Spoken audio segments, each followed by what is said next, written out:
La agonía de la paz. El sol de Roma se ha puesto. Nuestro día murió. Nubes, rocío y peligro se acercan. Hemos cumplido nuestra labor. Shakespeare, Julio César. Así como en su momento Sorrento no significó un exilio para Gorki, tampoco lo fue Inglaterra para mí durante los primeros meses. Austria siguió existiendo después de aquella así llamada revolución, y de la tentativa inmediatamente posterior de los nacionalsocialistas de apoderarse del país mediante un golpe de mano y el asesinato de Dollfuss. La agonía de mi patria habría de durar todavía 4 años. Podía volver a mi casa en aquel momento, no estaba desterrado, aún no era un proscrito. Nadie había tocado mis libros de la Casa de Salzburgo, todavía tenía el pasaporte austriaco, la patria seguía siendo mi patria y yo, ciudadano suyo con todos los derechos. No había empezado aún esa espantosa condición de apátrida, imposible de explicar a quien no la haya padecido en carne propia, esa enervante sensación de tambalearse suspendido en el vacío con los ojos abiertos y de saber que dondequiera que uno eche raíces puede ser rechazado en cualquier momento. Me encontraba tan solo al comienzo del periplo y, sin embargo, todo fue muy diferente cuando, a finales de febrero de 1934, bajé del tren en Victoria Station. Se ve diferente una ciudad si uno ha decidido quedarse en ella o si solo la visita como turista. No sabía cuánto tiempo viviría en Londres. Me importaba una sola cosa: poder volver a mi trabajo, defender mi libertad interior y exterior. No me compré ninguna casa, porque toda propiedad significa una atadura, sino que alquilé un pisito, lo bastante grande como para colocar una mesa escritorio y guardar en 2 armarios empotrados los pocos libros de los que no estaba dispuesto a desprenderme. En realidad, con eso tenía todo lo que un trabajador intelectual necesita. No había espacio para la vida social, es cierto, pero yo prefería vivir en un marco limitado y, a cambio de ello, poder viajar libremente de vez en cuando. Sin saberlo, mi vida ya había enfilado el camino de la provisionalidad y abandonado la permanencia en un mismo lugar.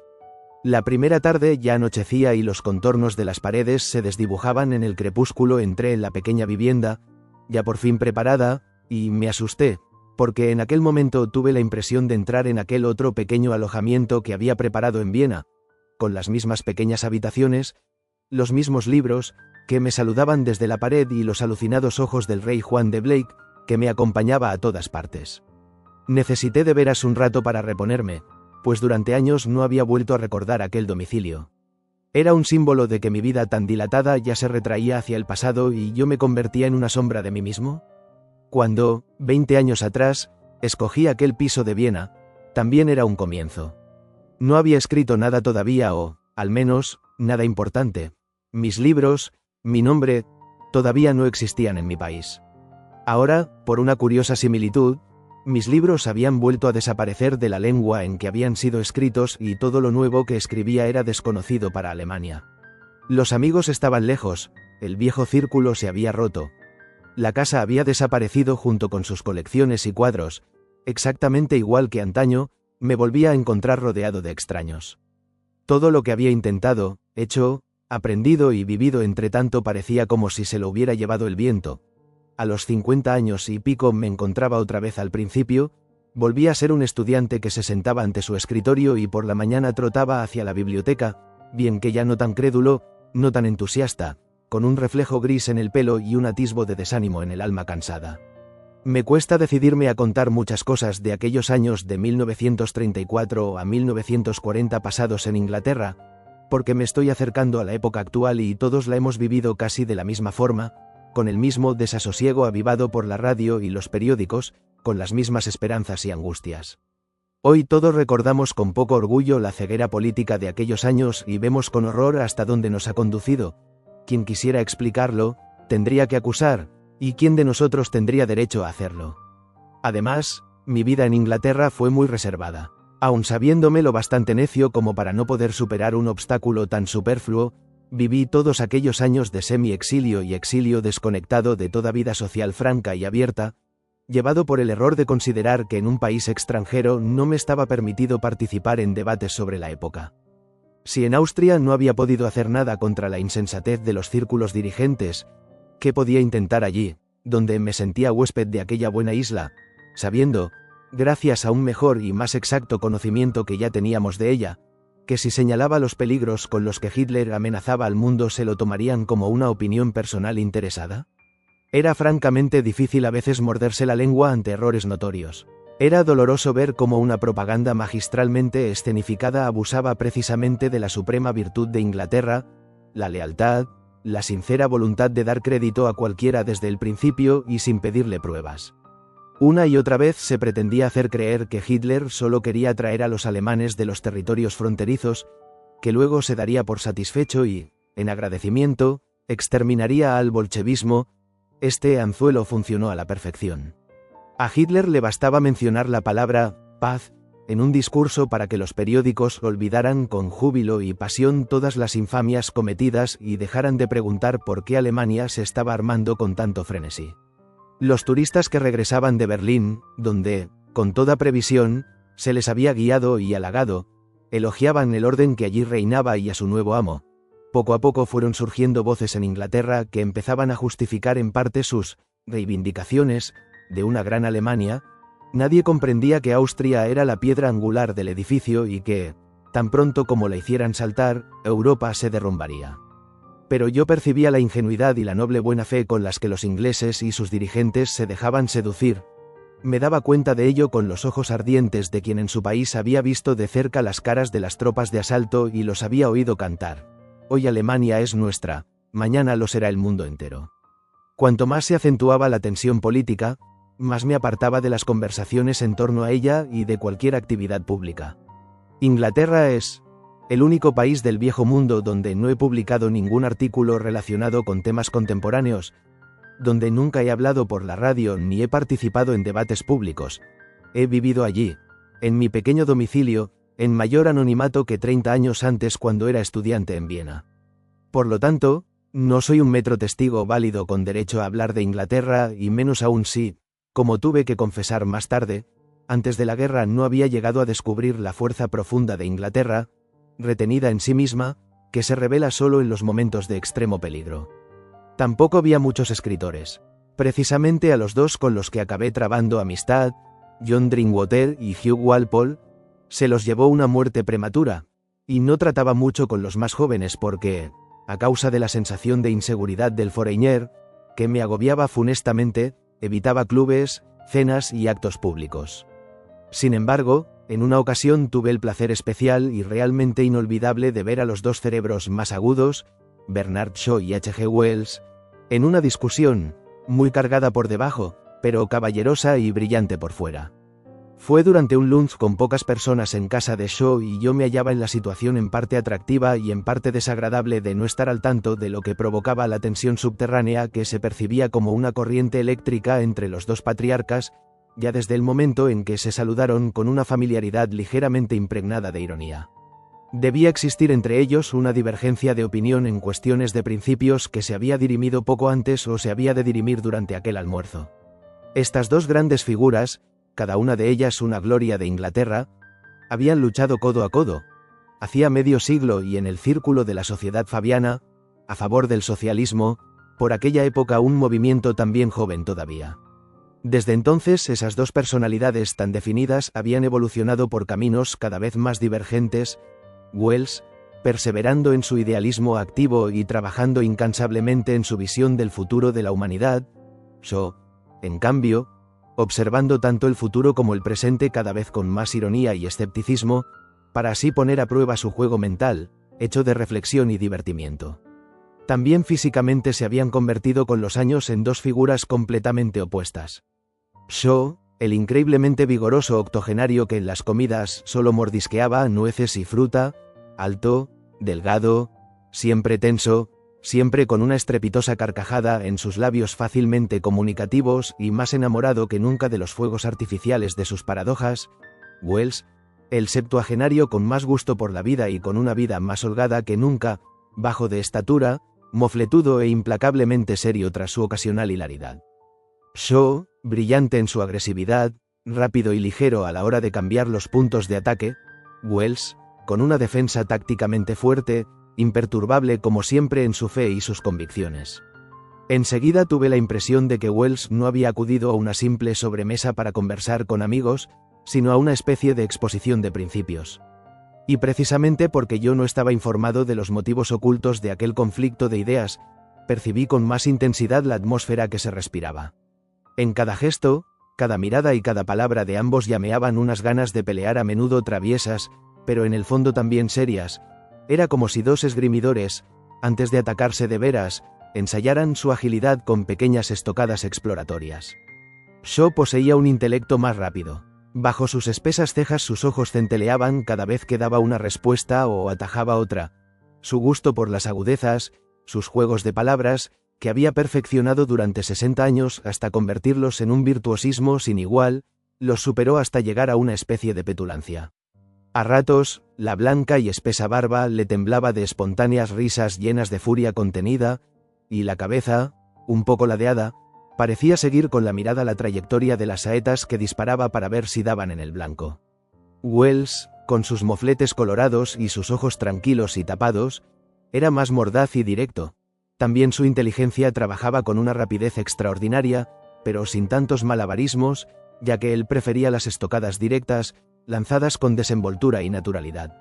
Era un relampagueo tan intenso y rápido, parada y estocada y parada, siempre con apariencia de jocosidad, que el espectador no se cansaba de admirar el juego de floretes, el centelleo y las fintas. Pero tras aquel diálogo rápido, mantenido constantemente en un nivel de lo más alto, aparecía una especie de enfurecimiento intelectual que se disciplinaba con nobleza, a la manera inglesa, adoptando las formas dialécticas más corteses. Había, y eso hacía tanto más interesante la discusión, formalidad en el juego y juego en la formalidad. Era una brava confrontación entre dos caracteres diametralmente opuestos, que solo en apariencia se inflamaba por razones objetivas, pero que en realidad se basaba en causas y motivos ocultos que yo desconocía. Sea como fuere, vi a los dos mejores hombres de Inglaterra en uno de sus mejores momentos, y la continuación de esa polémica, publicada en las semanas siguientes en La Nation, no me proporcionó ni la centésima parte del placer que experimenté durante aquel fogoso diálogo, porque tras los argumentos, convertidos ya en abstractos, ya no se revelaba lo bastante el hombre vivo ni la esencia propiamente dicha del debate. Pocas veces he disfrutado tanto con la fosforescencia producida por la fricción de dos espíritus, ni he visto el arte del diálogo ejercido con tanto virtuosismo en una comedia teatral, ni antes ni después, como en aquella ocasión en la que alcanzó la perfección en sus formas más nobles, sin proponérselo y sin teatralidad. Viví aquellos años en Inglaterra solo físicamente, no con toda el alma. Y fue precisamente la inquietud por Europa, esa dolorosa inquietud que nos destrozaba los nervios, lo que, en los años entre la toma del poder por Hitler y el estallido de la Segunda Guerra Mundial, me movió a viajar a menudo e incluso a cruzar el océano por 2 veces. Quizá me empujaba a ello el presentimiento de que era necesario almacenar, para tiempos más tenebrosos, todas las impresiones y experiencias que el corazón pudiera contener, mientras el mundo permaneciera abierto y los barcos pudieran recorrer en paz su ruta a través de los mares. Quizá también me empujaba el afán de saber que, mientras la desconfianza y la discordia destruían nuestro mundo, en alguna parte se estaba construyendo otro. Quizá también una intuición, muy vaga todavía, me decía que nuestro futuro, y también el mío, se encontraba lejos de Europa. Un ciclo de conferencias a lo largo y ancho de los Estados Unidos me ofreció la grata oportunidad de ver este inmenso país en toda su diversidad y, a la vez, unidad, de este a oeste y de norte a sur. Pero quizá fue todavía más fuerte la impresión que me causó América del Sur, a donde acepté viajar de buen grado a raíz de una invitación al Congreso del Pen Club Internacional. Nada me pareció tan importante en aquel momento como reforzar la idea de la solidaridad espiritual por encima de países y lenguas. Las últimas horas pasadas en Europa antes de aquel viaje me exhortaron a ponerme en camino con un nuevo y serio aviso. En aquel verano de 1936 había estallado la Guerra Civil Española, la cual, vista superficialmente, solo era una disensión interna en el seno de ese bello y trágico país, pero que, en realidad, era ya una maniobra preparada por las dos potencias ideológicas con vistas a su futuro choque. Había salido yo de Southampton en un barco inglés con la idea de que el vapor evitaría la primera escala, en Vigo, para eludir la zona en conflicto. Sin embargo, y para mi sorpresa, entramos en ese puerto e incluso se nos permitió a los pasajeros bajar a tierra durante unas horas. Vigo se encontraba entonces en poder de los franquistas y lejos del escenario de la guerra propiamente dicha. No obstante, En aquellas pocas horas pude ver cosas que me dieron motivos justificados para reflexiones abrumadoras. Delante del ayuntamiento, donde ondeaba la bandera de Franco, estaban de pie y formados en fila unos jóvenes, en su mayoría guiados por curas y vestidos con sus ropas campesinas, traídos seguramente de los pueblos vecinos. De momento no comprendí para qué los querían. ¿Eran obreros reclutados para un servicio de urgencia? ¿Eran parados a los que allí daban de comer? Pero al cabo de un cuarto de hora, los vi salir del ayuntamiento completamente transformados. Llevaban uniformes nuevos y relucientes, fusiles y bayonetas. Bajo la vigilancia de unos oficiales fueron cargados en automóviles igualmente nuevos y relucientes y salieron como un rayo de la ciudad. Me estremecí. ¿Dónde lo había visto antes? Primero en Italia y luego en Alemania. Tanto en un lugar como en otro habían aparecido de repente estos uniformes, nuevos e inmaculados, los flamantes automóviles y las ametralladoras.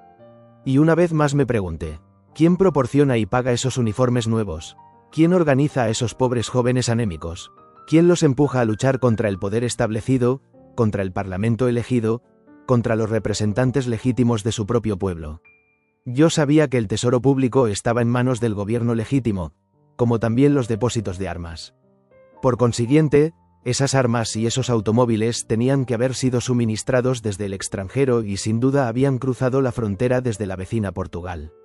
Pero, ¿quién los había suministrado?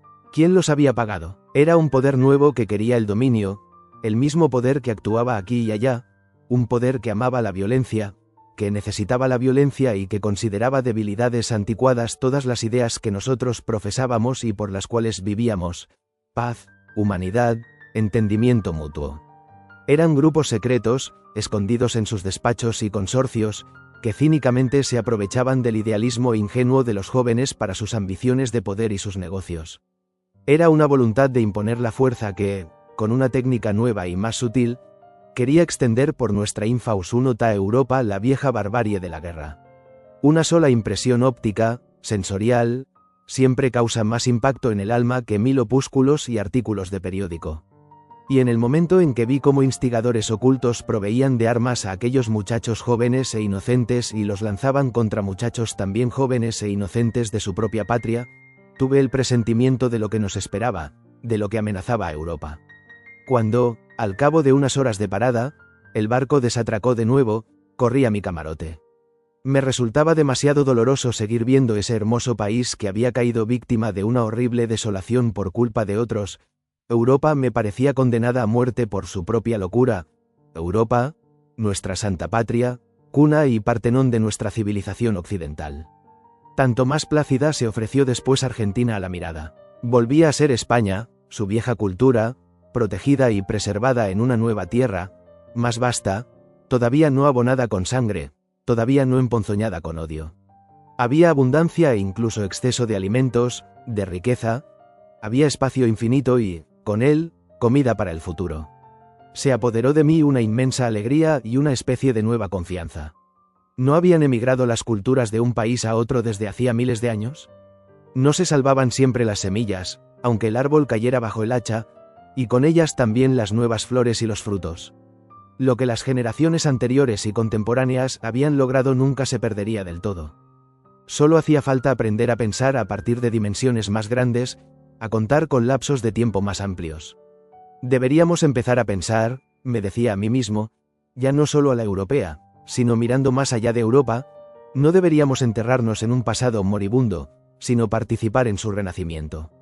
Y es que, por la cordialidad con la que toda la población de esta nueva ciudad de millones de habitantes ha participado en nuestro congreso, he visto que allí no éramos unos extraños, que todavía estaba viva, vigente y eficaz la fe en la unidad espiritual, a la cual hemos dedicado los mejores años de nuestra vida, y que en la época de las nuevas velocidades, ya ni el océano nos separaba.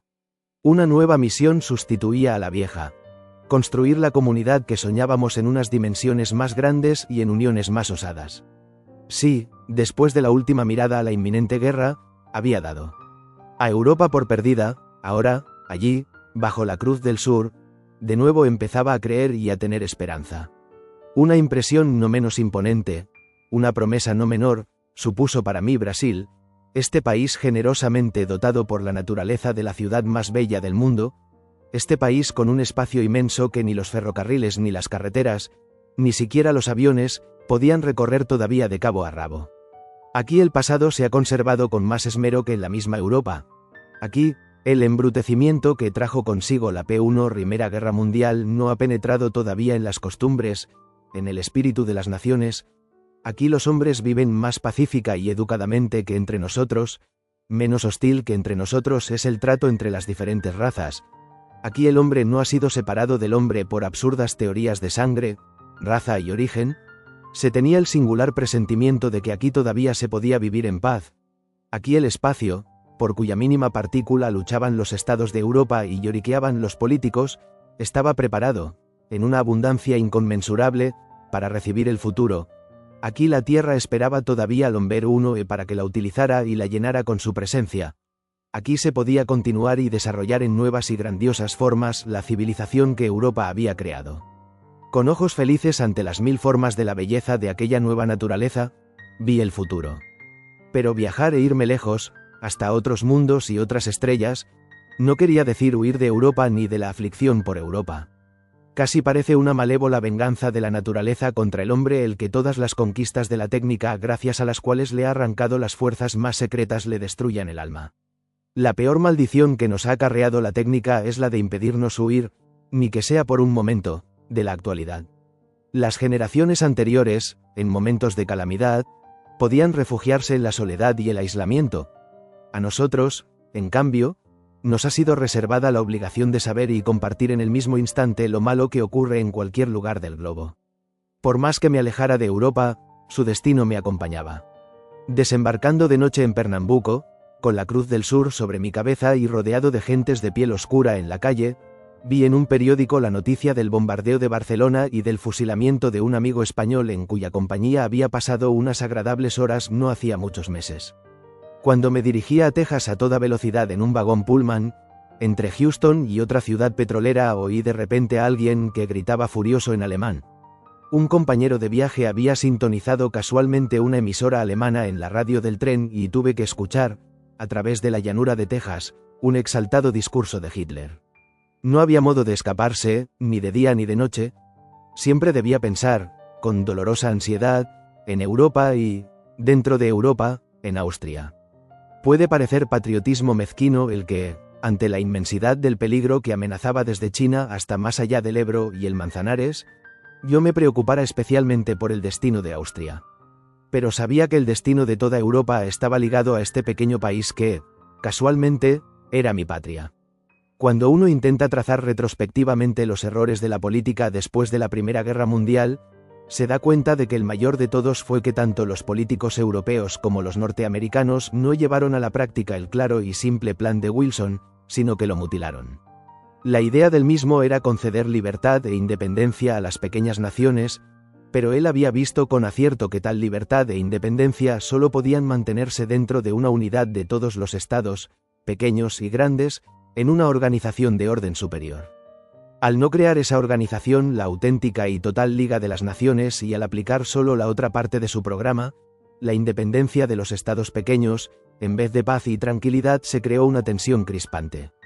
Pues nada es más peligroso que el delirio de grandeza de los pequeños, y lo primero que hicieron los estados pequeños, tan pronto como se formaron, fue intrigar los unos contra los otros y disputarse territorios minúsculos, Polonia contra Chequia, Hungría contra Rumanía, Bulgaria contra Serbia, y el más débil de todos en esas rivalidades era la diminuta Austria frente a la prepotente Alemania. Este troceado y mutilado país, cuyos soberanos en otro tiempo habían mandado en Europa a sus anchas, era, tengo que repetirlo, la piedra angular del edificio. Yo sabía lo que no podían ver los millones de habitantes de la capital inglesa que me rodeaban, que con Austria caería Checoslovaquia y que, después, Hitler tendría el camino despejado para apoderarse de los Balcanes. Sabía que el nacionalsocialismo, con Viena en su poder y gracias a la peculiar estructura de la ciudad, tenía en su inflexible mano la palanca capaz de zarandear Europa y sacarla de sus goznes. Solo los austríacos sabíamos con qué avidez, estimulada por el resentimiento, Hitler ambicionaba Viena, la ciudad que lo había visto en la miseria más extrema y en la que quería entrar como triunfador. Por eso, cada vez que yo hacía una escapada a Austria y luego volvía a cruzar la frontera, Respiraba con alivio. Esta vez, todavía no. Y miraba hacia atrás como si fuera la última. Veía acercarse la catástrofe, inevitablemente, 100 veces durante aquellos años, mientras los demás leían confiados los periódicos.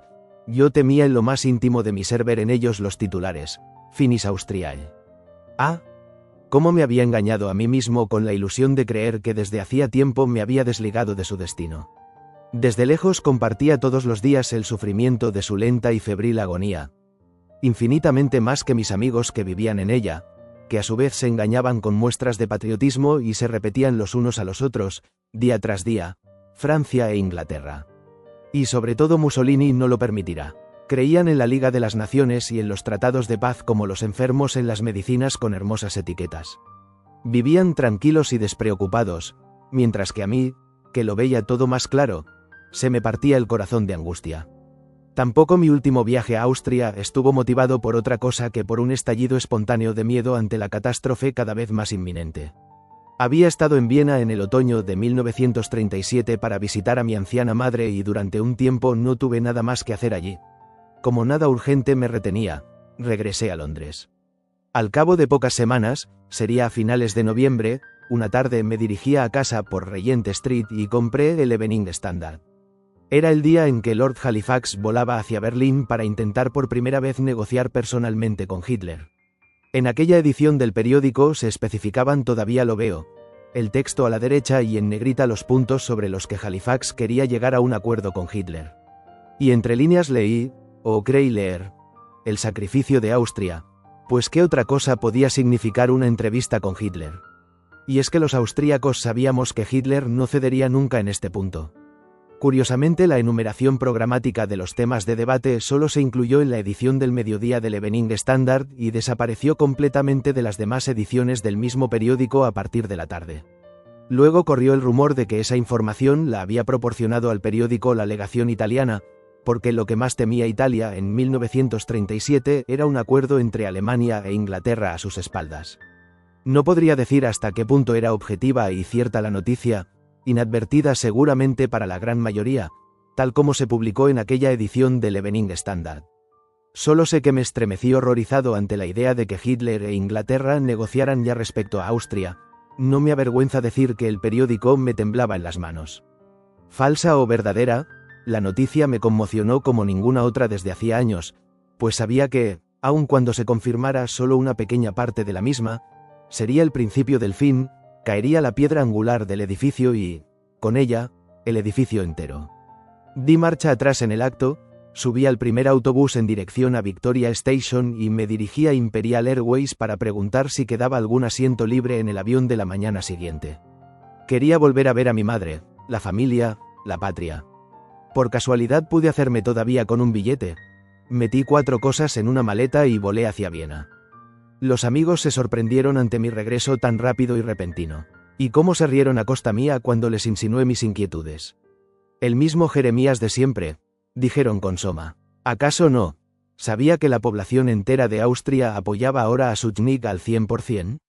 Elogiaron con profusión de detalles las grandiosas manifestaciones del Frente Patriótico, mientras yo, por el contrario, había observado en Salzburgo que la mayoría de los participantes solo llevaba el distintivo reglamentario de la coalición pegado en la solapa por miedo a perder sus puestos de trabajo, pero a la vez desde hacía tiempo estaban inscritos por precaución en Múnich en las filas de los nacionalsocialistas. Había estudiado demasiada historia, y escrito sobre ella, como para no saber que la gran masa siempre se inclina hacia el lado donde se halla el centro de gravedad en cada momento. Sabía que las mismas voces que hoy gritaban «Heil Schuschnigg», mañana rugirían «Heil Hitler».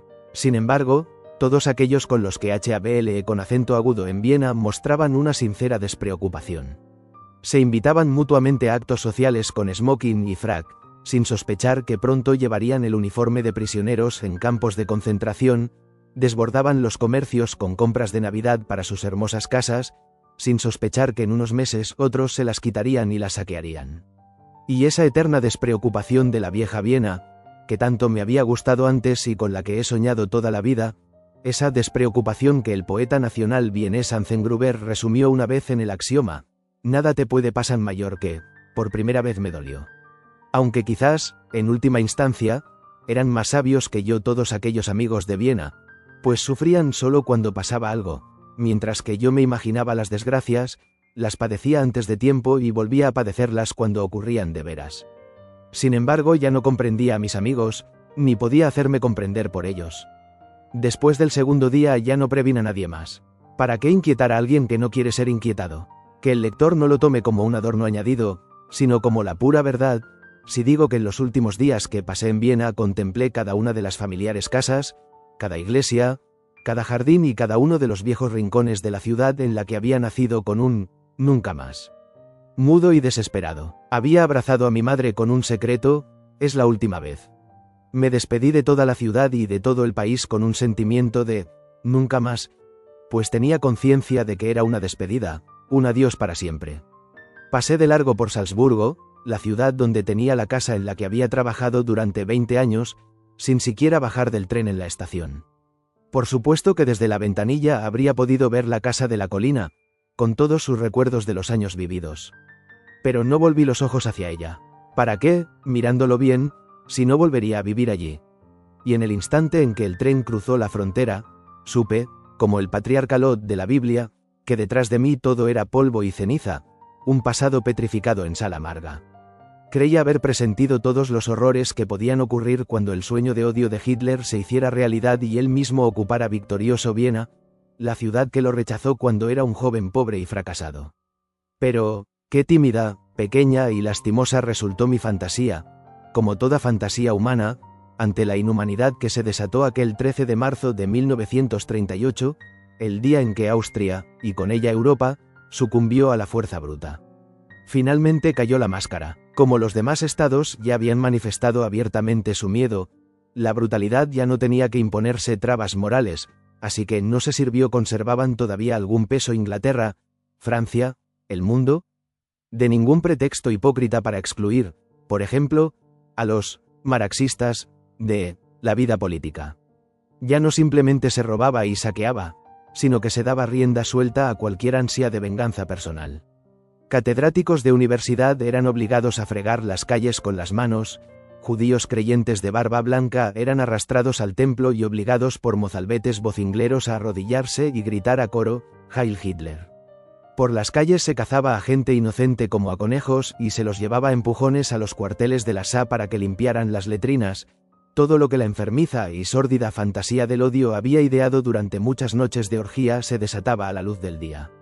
Hechos tales como irrumpir en las casas y arrancar los pendientes a temblorosas mujeres pudieron haber ocurrido también siglos atrás, en las guerras medievales, durante el saqueo de las ciudades, pero el impúdico placer de la tortura en público, el tormento psíquico y la humillación refinada eran algo nuevo. Todo esto está registrado no por una sola persona, sino por las miles que lo han sufrido, y llegará un día en que una época más tranquila, no moralmente cansada como ya lo está la nuestra, leerá estremecida sobre los crímenes que cometió un solo hombre, rabioso de odio, en el siglo XX, en aquella ciudad de la cultura. Porque con acento agudo ese fue el diabólico triunfo de Hitler en medio de sus victorias militares y políticas. Este hombre solo logró con sus constantes excesos embotar todo concepto de justicia. Antes de su nuevo orden, el asesinato de una sola persona sin sentencia judicial ni causa notoria estremecía aún al mundo.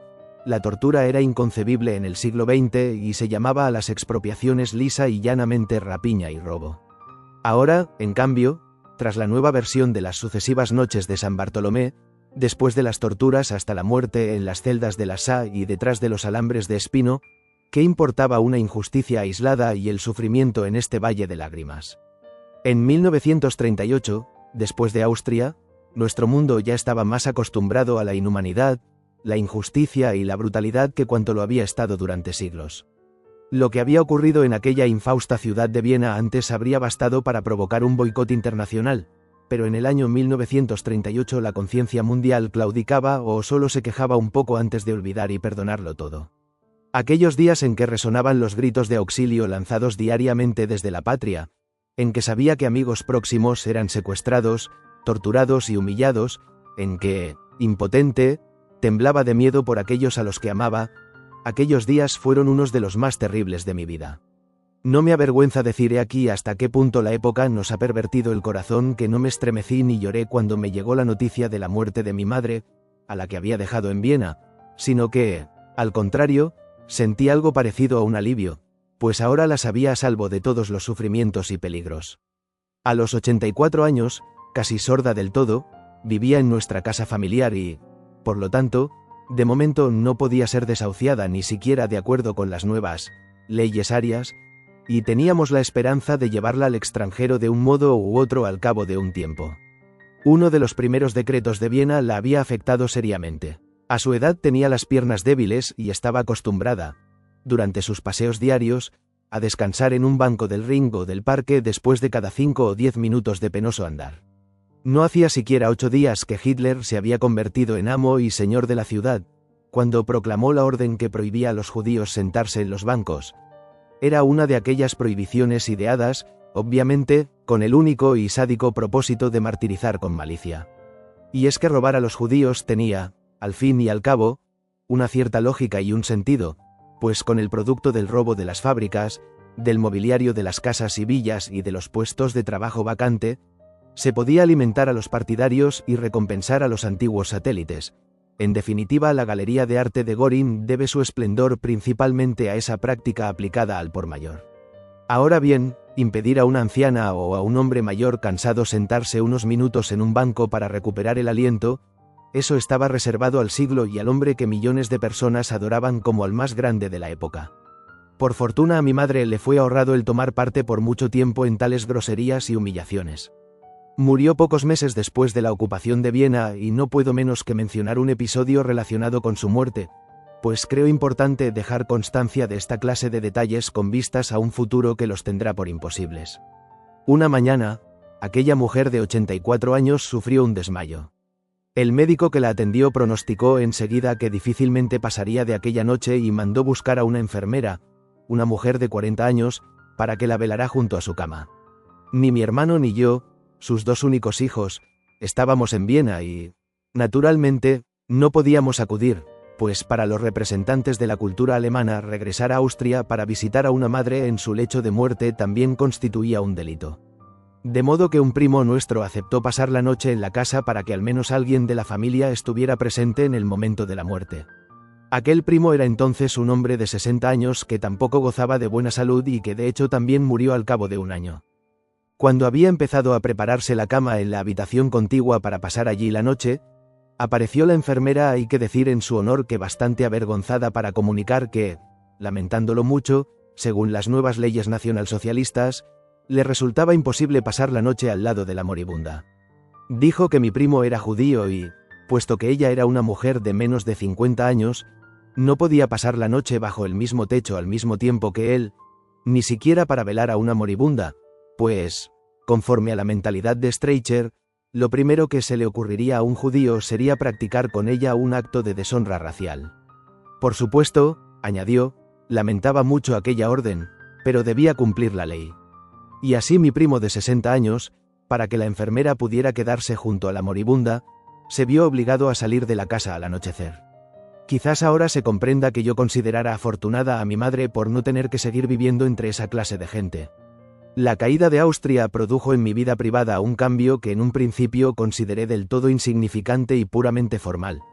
Perdí mi pasaporte austríaco y tuve que pedir a las autoridades británicas un documento sustitutivo, un pasaporte de apátrida. En mis sueños cosmopolitas me había imaginado a menudo en mi fuero interno cuán espléndido y conforme a mis sentimientos sería vivir sin Estado, no estar obligado a ningún país, y, por lo tanto, pertenecer a todos sin distinción. Pero una vez más tuve que reconocer cuán imperfecta es la fantasía humana y hasta qué punto no comprendemos las sensaciones más importantes hasta que no las hemos vivido nosotros mismos. 10 años antes, en una ocasión en que encontré a Dmitri Merezkovsky en París y le oí lamentarse de que sus libros estaban prohibidos en Rusia, yo, inexperto, intenté consolarlo maquinalmente diciéndole que aquello significaba muy poco teniendo en cuenta la difusión universal que habían tenido. Pero luego, cuando mis libros desaparecieron de la lengua alemana, con qué claridad comprendí su queja de no poder publicar la palabra creada más que en traducciones, un medio diluido, cambiado. Asimismo, No fue hasta el instante en que fui admitido en un despacho oficial inglés, después de una larga espera en una antesala sentado en el banco de los solicitantes, cuando comprendí qué significaba el cambio de mi pasaporte por un papel para extranjeros. Máxime cuando hasta entonces había tenido derecho a un pasaporte austriaco. Cualquier funcionario austriaco del consulado o de la policía tenía la obligación de extendérmelo como a ciudadano de pleno derecho. En cambio, el documento de extranjero que me dieron los ingleses tuve que pedirlo. Era un favor, pero un favor que me podían retirar en cualquier momento.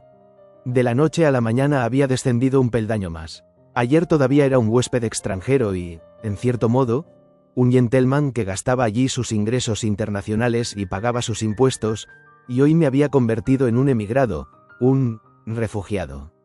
Me rebajaron a una categoría inferior, aunque no deshonrosa. Además, de ahora en adelante debía solicitar cualquier visado extranjero en aquella hoja de papel, porque en todos los países desconfiaban de esa clase de hombres de los cuales, de repente, yo formaba parte. Hombres privados de derechos y sin patria, a los que, en caso de necesidad, se los podía expulsar y devolver a su país como a los demás, si se convertían en una carga o permanecían allí demasiado tiempo. Y tuve que recordar las palabras que un exiliado ruso me había dicho años atrás. Antes el hombre solo tenía cuerpo y alma. Ahora, además, necesita un pasaporte, de lo contrario no se lo trata como a un hombre. En efecto, tal vez nada demuestra de modo más palpable la terrible caída que sufrió el mundo a partir de la Primera Guerra Mundial como la limitación de la libertad de movimientos del hombre y la reducción de su derecho a la libertad. Antes de 1914 la tierra era de todos. Todo el mundo iba a donde quería y permanecía allí el tiempo que quería. No existían permisos ni autorizaciones. Me divierte la sorpresa de los jóvenes cada vez que les cuento que antes de 1914 viajé a la India y América sin pasaporte y que en realidad jamás en mi vida había visto uno. La gente subía y bajaba de los trenes y de los barcos sin preguntar ni ser preguntada, no tenía que rellenar ni uno del centenar de papeles que se exigen hoy en día. No existían salvoconductos ni visados ni ninguno de estos fastidios, las mismas fronteras que hoy aduaneros, policías y gendarmes han convertido en una alambrada, a causa de la desconfianza patológica de todos hacia todos, no representaban más que líneas simbólicas que se cruzaban con la misma despreocupación que el meridiano de Greenwich. Fue después de la guerra cuando el nacionalsocialismo comenzó a trastornar el mundo, y el primer fenómeno visible de esta epidemia fue la xenofobia, el odio o, por lo menos, el temor al extraño. En todas partes la gente se defendía de los extranjeros, en todas partes los excluía. Todas las humillaciones que se habían inventado antaño solo para los criminales, ahora se infligían a todos los viajeros, antes y durante el viaje. Uno tenía que hacerse retratar de la derecha y la izquierda, de cara y de perfil, cortarse el pelo de modo que se le vieran las orejas, dejar las huellas dactilares, primero las del pulgar, luego las de todos los demás dedos. Además, era necesario presentar certificados de toda clase, de salud, vacunación y buena conducta, cartas de recomendación, invitaciones y direcciones de parientes, garantías morales y económicas, rellenar formularios y firmar 3 o 4 copias, y con que faltara uno solo de ese montón de papeles, uno estaba perdido. Parecen bagatelas, y a primera vista puede parecer mezquino por mi parte que las mencione. Pero con estas absurdas bagatelas, nuestra generación ha perdido un tiempo precioso e irrecuperable. Si calculo los formularios que rellené aquellos años, las declaraciones de impuestos, los certificados de divisas, los permisos de paso de frontera, de residencia y salida del país, los formularios de entrada y salida, las horas que pasé haciendo cola en las antesalas de los consulados y las administraciones públicas, el número de funcionarios ante los que me senté, amables o huraños, aburridos o ajetreados, todos los registros e interrogatorios que tuve que soportar en las fronteras, me doy cuenta entonces de cuánta dignidad humana se ha perdido en este siglo que los jóvenes habíamos soñado como un siglo de libertad, como la futura era del cosmopolitismo. Cuánta parte de nuestra producción, de nuestra creación y de nuestro pensamiento se ha perdido por culpa de esas monsergas improductivas que a la vez envilecen el alma. Durante aquellos años, todos estudiamos más normativa oficial que libros. Los primeros pasos que dábamos en una ciudad extranjera, un país extranjero, ya no se dirigían a los museos y monumentos, sino al consulado o a la jefatura de policía en busca de un permiso.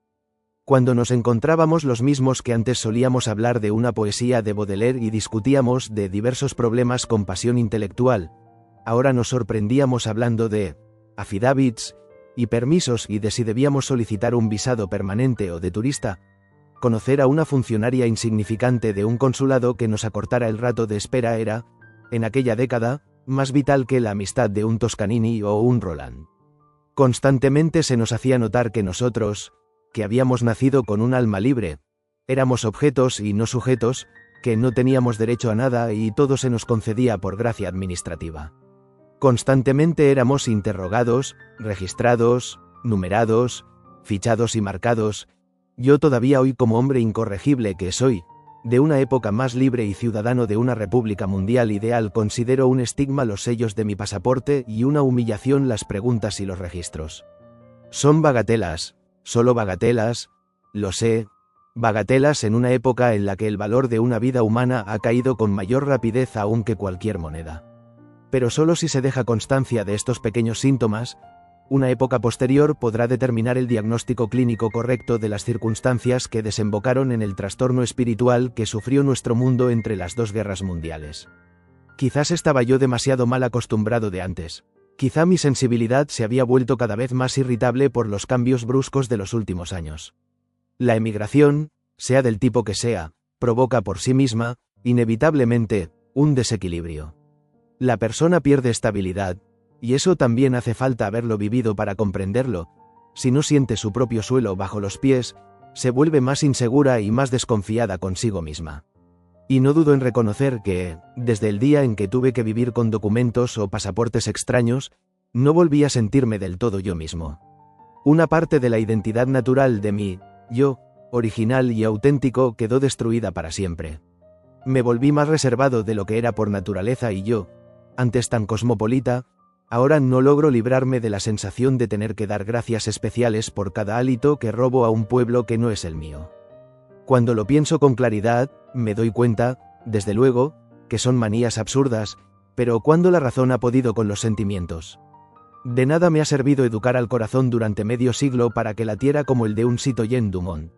No, el día en que perdí el pasaporte descubrí, a los 58 años, que con la patria uno pierde algo más que un pedazo de tierra limitado por unas fronteras. Pero no era yo el único que tenía esta sensación de inseguridad. Poco a poco la inquietud fue extendiéndose por toda Europa. El horizonte político se oscureció desde el día en que Hitler atacó Austria, y los mismos que en Inglaterra en secreto le habían allanado el camino con la esperanza de comprar así la paz para su país, entonces empezaron a reflexionar. Desde 1938 no hubo en Londres, París, Roma, Bruselas, así como en ninguno de los pueblos y ciudades, ninguna conversación que, por alejado que fuera su tema al inicio, no desembocara en la inevitable pregunta de si todavía se podía evitar la guerra, o por lo menos diferirla, y cómo. Cuando pienso en todos esos meses de miedo continuo y creciente ante la posibilidad de una guerra en Europa, solo recuerdo 2 o 3 días de plena confianza, 2 o 3 días en los que aún teníamos la sensación, por última vez, de que las nubes pasarían de largo y podríamos volver a respirar libremente y en paz como antes. El perverso destino, sin embargo, quiso que aquellos 2 o 3 días fueran precisamente los que quedaran registrados como los más funestos de la historia contemporánea, los días de la entrevista de Chamberlain con Hitler en Múnich. Sé que hoy se recuerda con disgusto aquel encuentro en que Chamberlain y Daladier, colocados impotentes contra la pared, capitularon ante Hitler y Mussolini, pero, puesto que quiero servir a la verdad basándome en documentos, debo confesar que todo aquel que vivió aquellos días en Inglaterra entonces los consideró admirables. La situación era desesperada en los últimos días de septiembre de 1938. Chamberlain regresaba en avión de su segunda entrevista con Hitler y al cabo de unos días se supo lo que había ocurrido. Chamberlain había ido a Goldenberg para conceder a Hitler todo lo que éste le había pedido anteriormente en Berchtesgaden.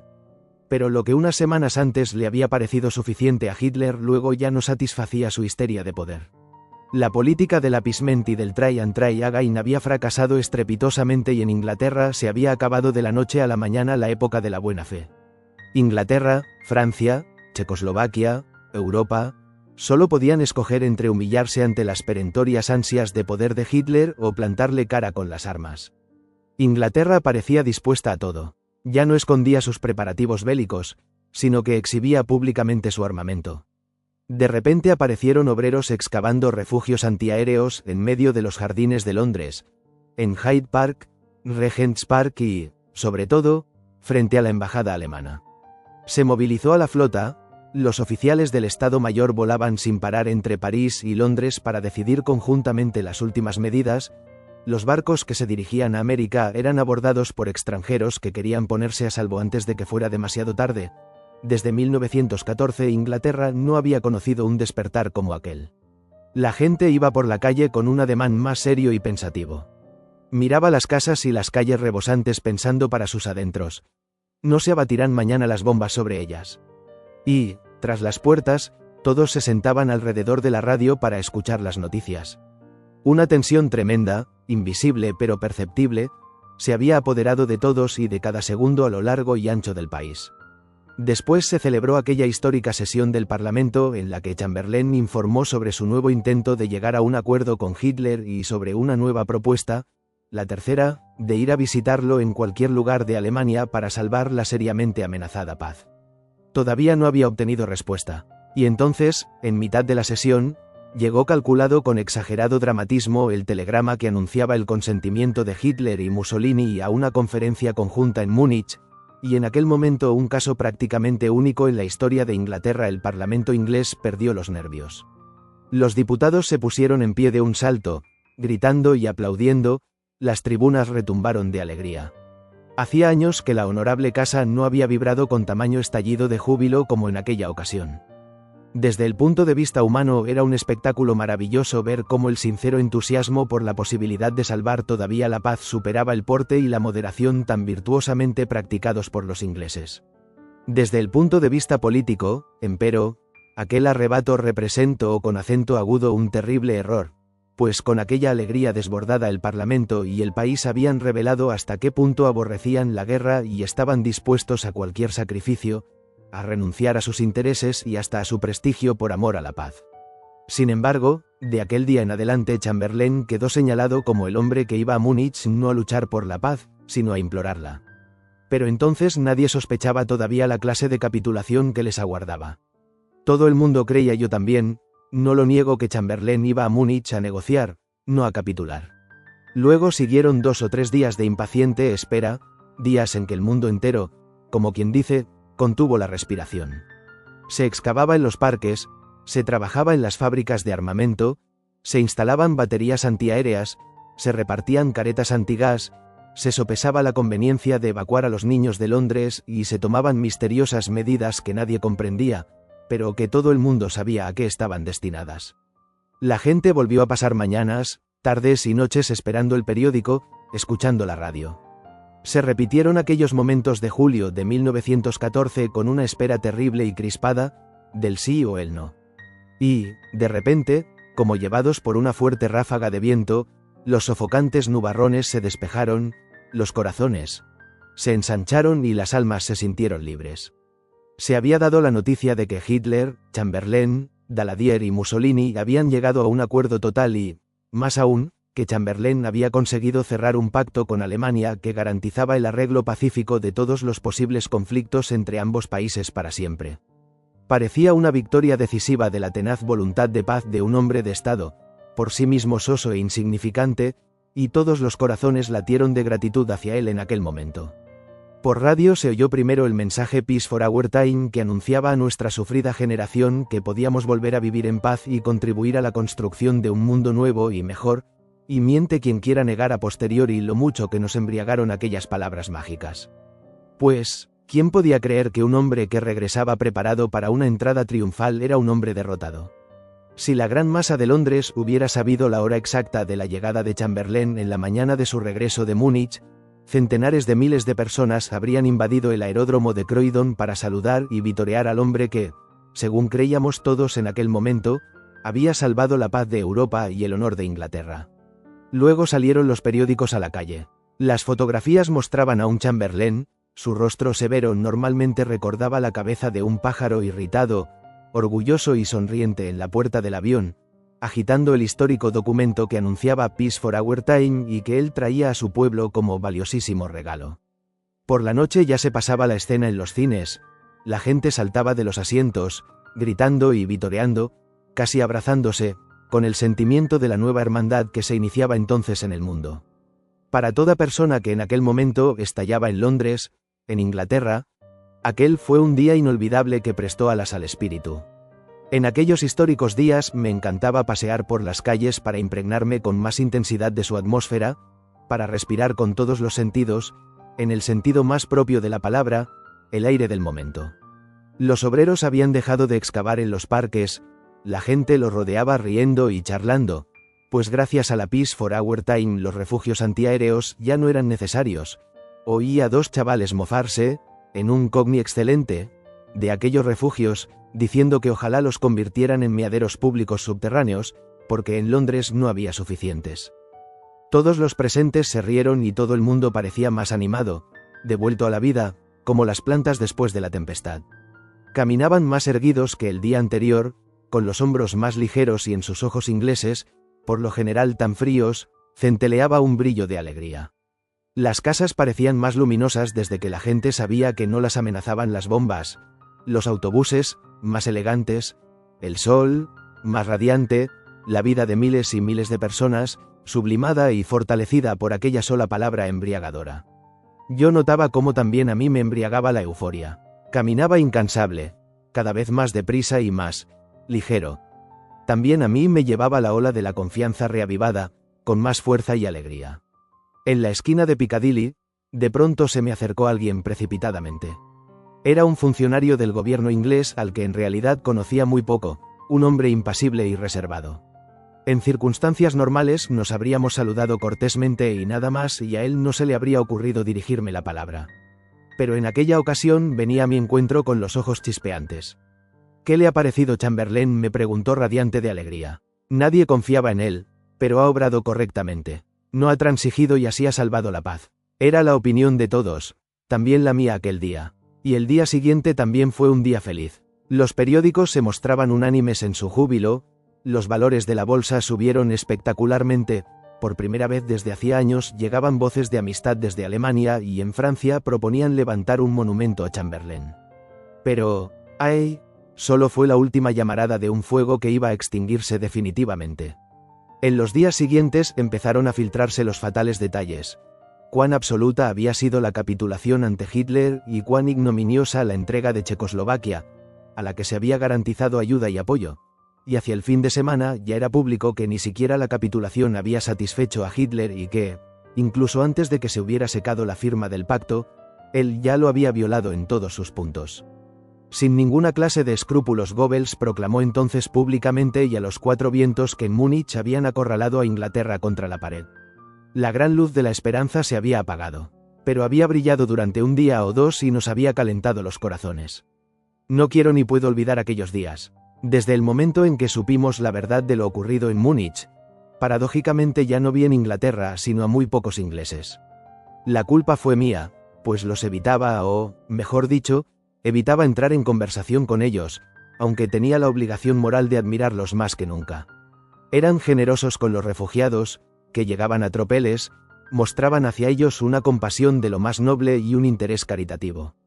Pero entre ellos y nosotros se iba alzando una especie de muro interior que separaba a los dos lados. A nosotros ya nos había sucedido, a ellos todavía no. Nosotros comprendíamos lo que había ocurrido y lo que ocurriría, y ellos todavía se negaban a comprenderlo, en parte en contra de su propia conciencia. Intentaban, a pesar de todo, perseverar en la ilusión de que una palabra era una palabra y un pacto era un pacto y que se podía negociar con Hitler si se le hablaba sensata y humanamente. Entregados durante siglos a la noción de derecho por su tradición democrática, los círculos dirigentes ingleses no podían o no querían reconocer que a su lado se instalaba conscientemente una nueva técnica de cínica amoralidad y que la nueva Alemania anulaba todas las reglas de juego vigentes en las relaciones entre los pueblos y en el marco del derecho tan pronto como las encontraba incómodas. A los ingleses de mente clara y perspicaz, que desde hacía tiempo habían renunciado a cualquier tipo de aventuras, les parecía improbable que aquel hombre que había conseguido tanto, tan rápida y fácilmente, se atreviera a ir más lejos. No dejaban de creer y esperar que primero fuese contra los otros, preferentemente Rusia, y que entre tanto se podría llegar a algún acuerdo con él. Nosotros, en cambio, sabíamos que se podía esperar de él lo más monstruoso como lo más natural. Todos teníamos grabada en la pupila la imagen de un amigo asesinado, de un camarada torturado, y por ello nuestros ojos eran más duros, más penetrantes e inflexibles. Los proscritos, los perseguidos y los desposeídos de nuestros derechos sabíamos que no existía ningún pretexto demasiado absurdo ni demasiado falso cuando se trataba de robo y de poder. Y, así, los que habíamos sido puestos a prueba y los que todavía estaban expuestos a ella, los emigrados y los ingleses, hablábamos lenguas diferentes. No creo exagerar si digo que, salvo un minúsculo número de ingleses, nosotros éramos los únicos en Inglaterra que no se engañaban respecto al alcance total del peligro. Como en otro tiempo en Austria, también en Inglaterra me había sido destinado prever lo inevitable con más claridad, con el corazón roto y una perspicacia torturadora, solo que, como extranjero, como huésped tolerado, no podía lanzar un grito de alarma. De modo, pues, que los marcados con el estigma del destino solo nos teníamos a nosotros mismos cuando el sabor amargo de los acontecimientos nos roía los labios, y cómo nos torturaba el alma la ansiedad por el país que nos había acogido fraternalmente. Las horas de amistad que pude compartir con Sigmund Freud en aquellos últimos meses antes de la catástrofe me demostraron, de un modo inolvidable, que incluso en las horas más tenebrosas una conversación con un intelectual de gran talla moral puede ofrecer un inmenso y reconfortante consuelo al alma. Durante meses me había atormentado la idea de que aquel hombre enfermo de 83 años habría podido permanecer en la Viena de Hitler, si no fuese porque la extraordinaria princesa María Bonaparte, su discípula más fiel, que vivía en la Viena esclavizada, logró salvarlo y traerlo a Londres. Fue uno de los grandes y felices días de mi vida aquel en que leí en la prensa que el más venerado de mis amigos, a quien ya creía perdido, había llegado a la isla y así regresaba del Hades. Había conocido en Viena a Sigmund Freud, ese espíritu grande y fuerte que como ningún otro de nuestra época había profundizado, ampliándolo, en el conocimiento del alma humana, en una época en que todavía era amado y combatido como hombre huraño, obstinado y meticuloso.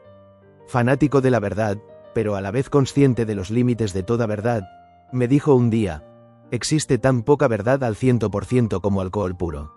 Se había distanciado de la universidad y de sus cautelas académicas a causa del modo impertérrito con que se había aventurado en las zonas terrenales y subterráneas del instinto, hasta entonces nunca pisadas y siempre evitadas con temor, es decir, precisamente la esfera que la época había solemnemente declarado tabú.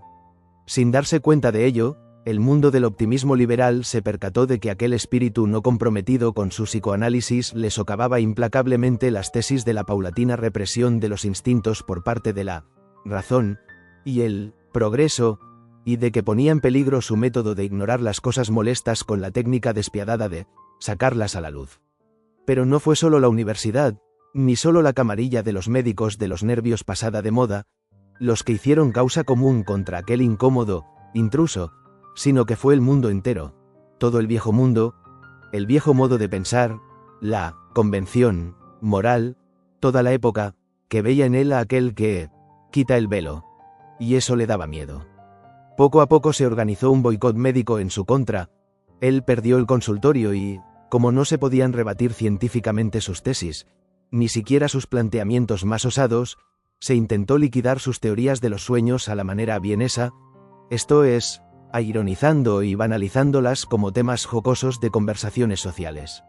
Solo un reducido grupo de fieles seguidores se reunían alrededor del solitario maestro en tertulias semanales, en las que fue tomando forma la nueva ciencia del psicoanálisis.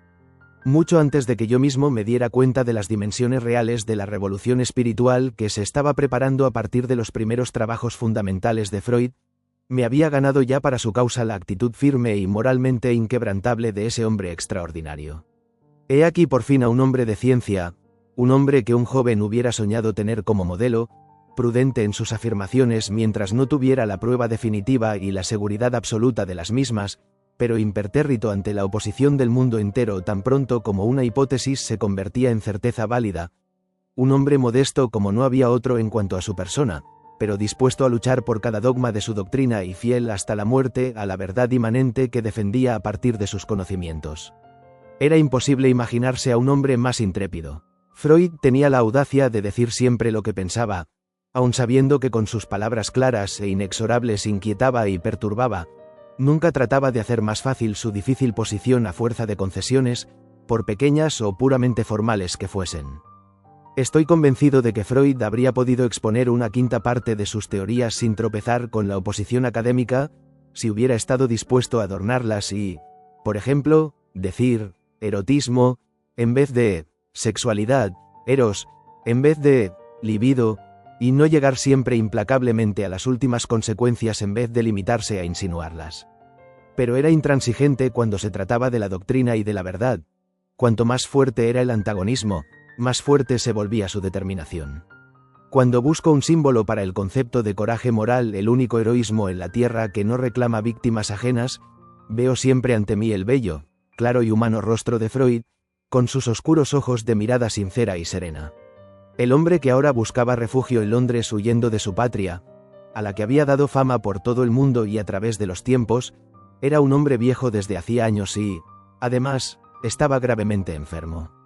Pero no era un hombre cansado ni abatido.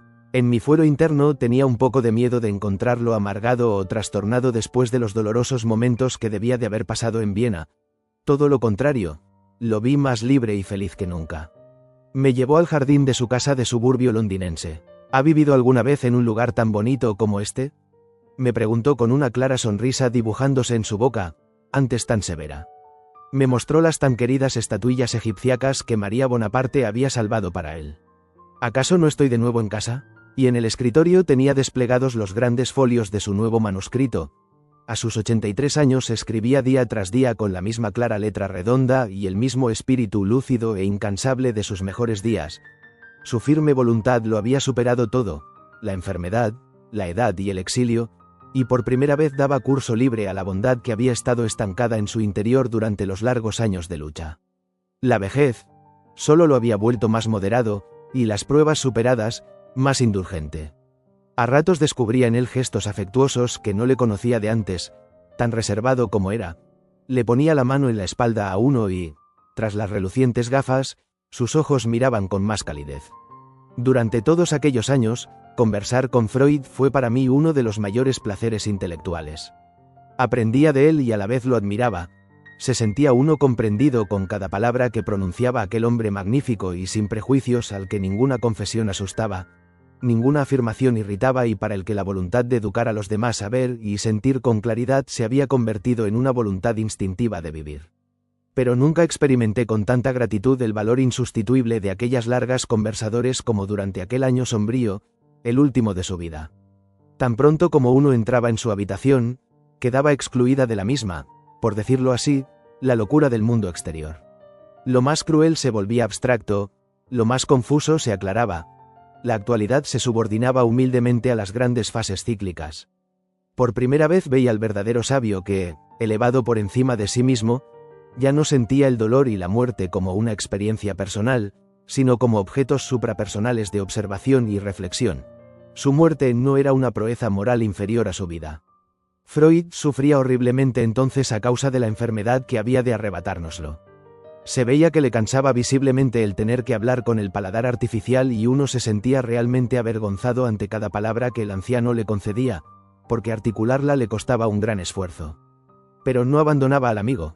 Para su espíritu de acero representaba una ambición especial el mostrar a los amigos que su voluntad seguía siendo más fuerte que los viles tormentos que el cuerpo le infligía. Con la boca deformada por el dolor, siguió escribiendo en su escritorio hasta el último día incluso de noche, cuando el sufrimiento le atormentaba el sueño, su sueño sano y profundo que durante 80 años había sido la fuente de su energía, se negaba a tomar somníferos o cualquier clase de inyección estupefaciente. No quería que ni por una hora la claridad de su espíritu se amortiguara por obra de los sedantes, prefería sufrir y permanecer despierto, pensar en medio de suplicios a no pensar, héroe del espíritu hasta el último momento, el último de todos. Fue una lucha terrible y más grandiosa a medida que se prolongaba. A cada momento la muerte proyectaba su sombra con más claridad sobre su rostro. Le hundía las mejillas, le esculpía las cejas en la frente, le sesgaba la boca, le entorpecía la palabra en los labios. Solo contra los ojos no podía hacer nada el tétrico verdugo, contra aquella atalaya inexpugnable desde la cual aquel espíritu heroico contemplaba el mundo. los ojos y el espíritu permanecieron claros hasta el final. En una de mis últimas visitas llevé conmigo a Salvador Dalí, en mi opinión el pintor de más talento de la nueva generación, que admiraba enormemente a Freud, y mientras yo hablaba con el maestro, él dibujó un esbozo suyo. Nunca me atreví a enseñárselo a Freud porque Dalí, clarividente, había incluido ya la muerte en él. Cada vez se hacía más cruel la lucha de la voluntad más fuerte, del espíritu más agudo de nuestro tiempo, contra el ocaso. Solo cuando él mismo, para quien la claridad había sido la virtud suprema del pensamiento, vio claro que no volvería a escribir ni a trabajar, como un héroe romano dio permiso al médico para que pusiera fin al dolor. Era el final grandioso para una vida grandiosa, una muerte memorable incluso en medio de las hecatombes de aquella época asesina. Y cuando sus amigos sepultamos su ataúd en tierra inglesa, sabíamos que entregábamos lo mejor de nuestra patria. En aquellas horas con Freud a menudo hablamos del mundo de Hitler y de la guerra. Como persona estaba profundamente conmovido, pero como pensador no le sorprendía en absoluto aquel escalofriante estallido de bestialidad. Siempre lo habían tachado de pesimista, decía, porque negaba la supremacía de la cultura sobre los instintos. Ahora se podía ver horriblemente confirmada y en verdad no estaba nada orgulloso de ello su opinión de que la barbarie, el elemental instinto de destrucción, era inextirpable del alma humana. Quizás, en siglos venideros, se encontraría un modo, al menos en la vida común de los pueblos, de reprimir tales instintos. En la vida cotidiana, sin embargo, subsistían en la naturaleza humana más íntima como fuerzas inextirpables y quizá necesarias. Le preocupaba más, en sus últimos días, el problema del judaísmo y su tragedia actual. Para este caso el científico no poseía ninguna fórmula y su espíritu lúcido, ninguna respuesta. Recientemente había publicado su estudio sobre Moisés, en el que lo presentaba como a un no judío, sino como egipcio, y con esta afirmación, científicamente difícil de justificar, hirió tanto a los judíos creyentes como a los judíos con conciencia nacional. Ahora lamentaba la publicación de ese libro en la hora más funesta para el judaísmo. Ahora que todo se les quita, yo les quito a su mejor hombre. Tuve que darle la razón en el sentido de que los judíos se habían vuelto 7 veces más sensibles, pues, en medio de la omnipresente tragedia mundial, ellos eran sus auténticas víctimas, y lo eran en todas partes, ya que, azorados ya antes del golpe, sabían que toda abominación primero se desplomaría sobre ellos, y multiplicada por 7, y que el hombre más rabioso de odio de todos los tiempos trataría de humillarlos y perseguirlos, precisamente a ellos, hasta los confines de la tierra e incluso bajo tierra. Semana tras semana, mes tras mes, llegaban cada vez más refugiados, que parecían cada vez más pobres y más angustiados que los que les habían precedido. Los primeros, los que habían salido de Alemania con más premura, aún habían podido salvar la ropa, las maletas y los enseres de la casa y muchos incluso algún dinero. Pero cuanto más tiempo habían confiado en Alemania, cuanto más les había costado desprenderse de su amada patria, más severamente habían sido castigados. Primero les quitaron la profesión, les prohibieron la entrada en los teatros, cines y museos, y a los investigadores, el acceso a las bibliotecas. Seguían allí por fidelidad o pereza, por cobardía o orgullo. Preferían ser humillados en su patria a humillarse como pordioseros en el extranjero. Luego se les privó del personal de servicio y se les quitó las radios y los teléfonos de las viviendas, después, las viviendas mismas. A continuación se les obligó a llevar pegada la estrella de David, para que todo el mundo los reconociera, los evitara y escarneciera en la calle como a leprosos, expulsados y proscritos. Se les privó de todos los derechos, se ejerció sobre ellos con sadismo toda clase de violencia física y psíquica y, de repente, se convirtió en espeluznante verdad el viejo dicho popular ruso: del saco de mendigo y de la cárcel, nadie está a salvo. Al que no se marchaba se le mandaba a un campo de concentración, donde la disciplina alemana ablandaba hasta al más orgulloso, y después, una vez desposeído de todo, se le expulsaba del país con un solo traje y 10 marcos en el bolsillo, sin preguntarle a dónde quería ir. Y entonces hacían cola en la frontera, imploraban en los consulados, casi siempre en vano, pues qué país quería a gente desvalijada y pordiosera. Nunca olvidaré el cuadro que se me ofreció a la vista una vez que entré en una agencia de viajes de Londres. Estaba abarrotada de refugiados, casi todos judíos, y todos querían ir a algún lugar. Les daba igual a qué país, a los hielos del Polo Norte o a la hirviente caldera de las arenas del Sahara, lo importante era irse lejos, muy lejos, pues el permiso de residencia había caducado y tenían que proseguir su camino, emprender viaje con mujer e hijos a otros lugares, bajo otras estrellas, a un mundo de habla extraña, entre personas a las que no conocían y que no querían forasteros. Encontré allí a un vienés, en otro tiempo rico industrial y a la vez uno de nuestros coleccionistas de arte más inteligentes. De momento no lo reconocí, de tan lívido, viejo y cansado como estaba. La debilidad le obligaba a apoyarse en la mesa con ambas manos. Le pregunté a dónde quería ir. No lo sé, dijo. ¿Quién nos pregunta hoy lo que queremos? Uno va allí donde le permiten ir. Alguien me ha dicho que aquí se puede obtener un visado para Haití o Santo Domingo.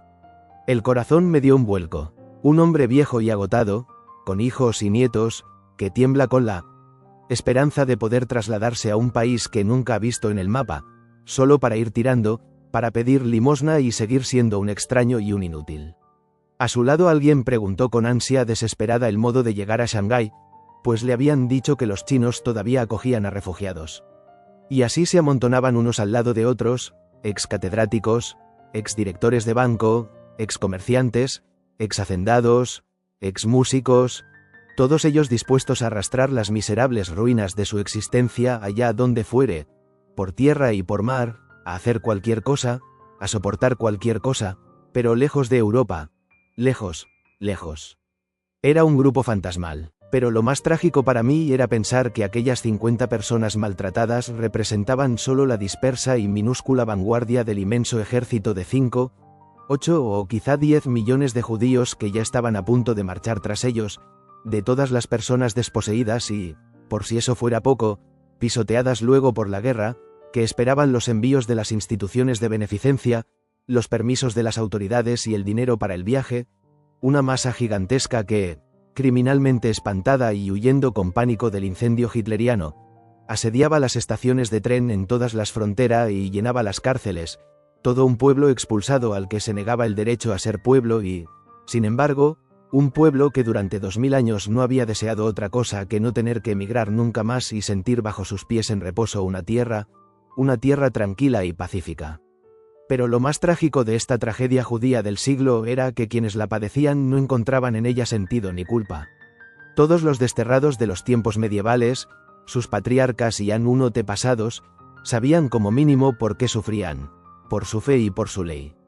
Poseían todavía como talismán del espíritu lo que los de hoy día han perdido hace tiempo, la confianza absoluta en su Dios.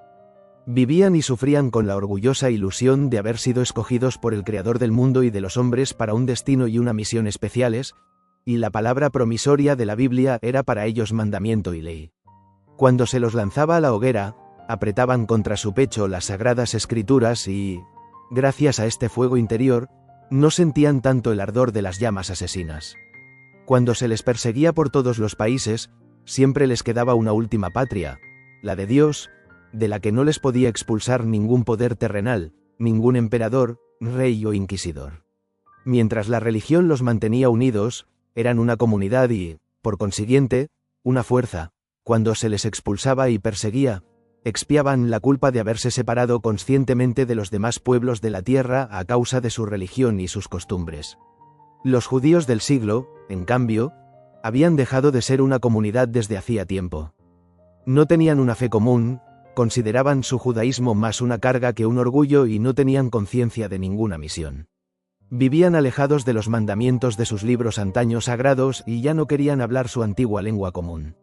Con todo su afán, cada vez más impaciente, aspiraban a incorporarse e integrarse en los pueblos que los rodeaban, disolverse en la colectividad, solo para tener paz y no tener que sufrir persecuciones, descansar de su eterna huida.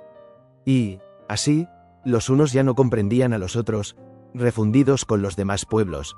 Desde hacía tiempo eran más franceses, alemanes, ingleses o rusos que judíos.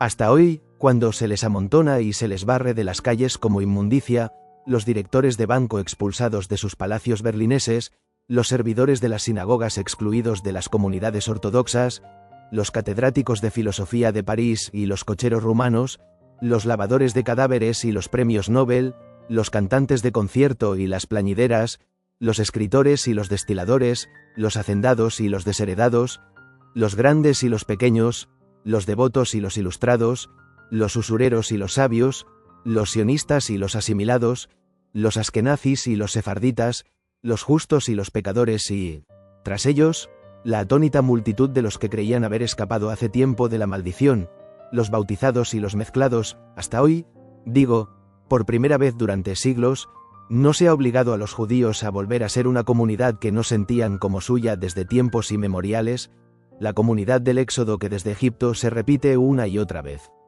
Pero ¿por qué este destino les estaba reservado a ellos y solo a ellos? ¿Cuál era la causa, el sentido y la finalidad de esta absurda persecución? Se les expulsaba de sus tierras y no se les daba ninguna otra.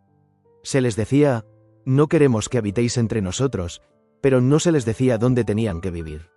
Se les achacaba la culpa y se les negaban los medios para expiarla.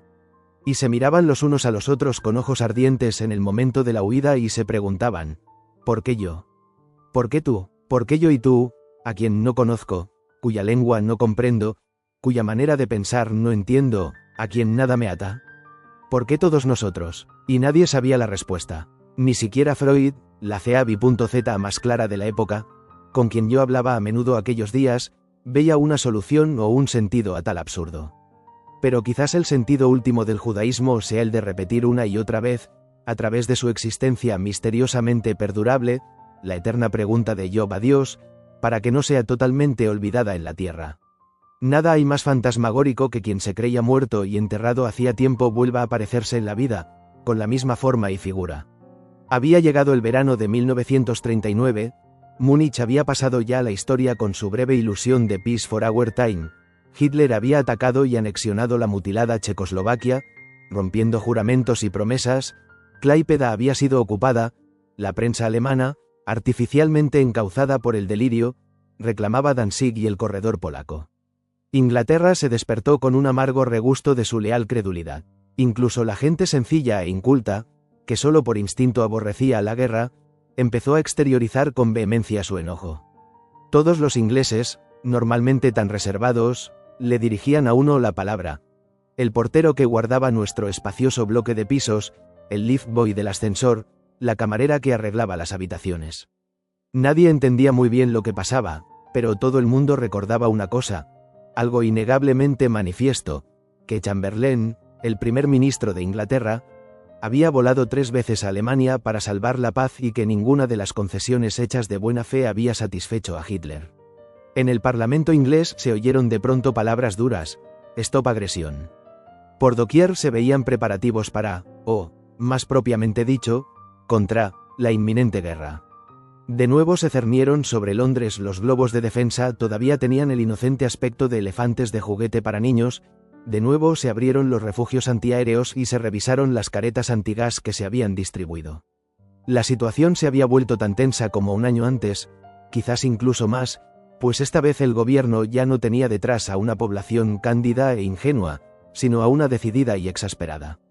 Yo había abandonado Londres durante aquellos meses para retirarme al campo, en Bath. En toda mi vida no había sentido de un modo más cruel la impotencia del hombre frente a los acontecimientos mundiales. He aquí a un hombre despierto, pensante, que trabajaba al margen de la política, consagrado a su trabajo y dedicado, tranquilo y tenaz, a transformar sus años en obras. Y allá, en algún lugar, invisibles, una docena de otros hombres, a los que no conocía ni había visto nunca, unos cuantos en la Wilhelmstrasse de Berlín, otros en el Quai d'Orsay de París y otros más en el Palacio Venecia de Roma y en Downing Street de Londres, esos 10 o 20 hombres, muy pocos de los cuales habían demostrado hasta el momento una sensatez y una habilidad especiales, hablaban, escribían, telefoneaban y pactaban cosas que los demás no sabíamos. Tomaban decisiones en las que no teníamos arte ni parte y de cuyos detalles no llegábamos a enterarnos, y, sin embargo, disponían así, irrevocablemente, de mi vida y de la de todos los europeos. Mi destino estaba en sus manos y no en las mías. Nos aniquilaban o nos perdonaban la vida. A nosotros, impotentes, nos concedían la libertad o nos esclavizaban, decidían la guerra o la paz para millones de seres. Y heme a mí sentado en mi habitación, como todos los demás, indefenso como una mosca, impotente como un caracol, mientras estaba en juego mi muerte o mi vida, mi yo más íntimo y mi futuro, los pensamientos que se formaban en mi cerebro, los proyectos nacidos o todavía por nacer, mi sueño y mi vigilia, mi voluntad, mis bienes, todo mi ser. Heme sentado, ESP1 orando con ansiedad y la vista fija en el vacío, como un condenado en su celda, encerrado entre cuatro paredes y encadenado en una espera absurda y lánguida, y los compañeros de cautividad preguntando a diestra y siniestra, aconsejando y charlando, como si ninguno de nosotros supiera o pudiera saber cómo y qué decidirían respecto a nosotros. Sonaba el teléfono y un amigo me preguntaba qué opinaba.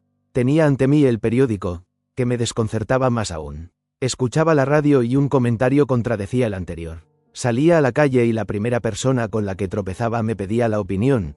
A mí, tan ignorante como ella, ¿habría guerra o no?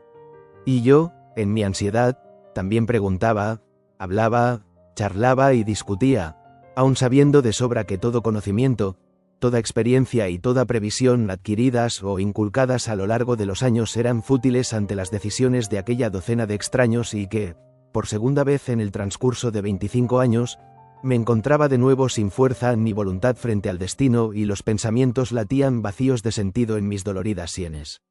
Al final no pude soportar la gran ciudad por más tiempo, porque en cada esquina los pósters, los carteles pegados, me acometían con palabras chillonas como perros hostiles, y también porque, sin querer, podía leer los pensamientos en la frente de los miles de seres que pasaba por mi lado como una exhalación. Y, en realidad, todos pensábamos lo mismo. Pensábamos únicamente en el sí o el no, en el negro o el rojo de la jugada decisiva en la que, en mi caso, se apostaba mi vida entera, los últimos años que el destino me reservaba, mis libros no escritos, todo lo que hasta entonces había considerado mi misión y daba sentido a mi vida. Pero la bolita, con una lentitud exasperante, daba vueltas indecisa de un lado para otro en la ruleta de la diplomacia. De aquí para allá, de allá para aquí, negro y rojo, rojo y negro, esperanza y desencanto, buenas y malas noticias, y nunca la última, la decisiva. Olvida, me decía a mí mismo, huye, refúgiate en la espesura más íntima de tu ser, en tu trabajo, ahí donde solo eres tú, yo, anhelante, no un ciudadano, no el objeto de ese juego infernal, ahí, el único lugar donde la poca razón que te queda todavía puede actuar con sensatez en un mundo que ha enloquecido. No me faltaba una misión. Durante años había ido acumulando sin cesar el material preliminar para un gran estudio en 2 volúmenes de la vida y obra de Balzac, pero no había tenido valor suficiente para dar comienzo a una obra tan extensa y proyectada a tan largo plazo. Sin embargo, justo ahora el desánimo me daba ánimos para dedicarme a ella.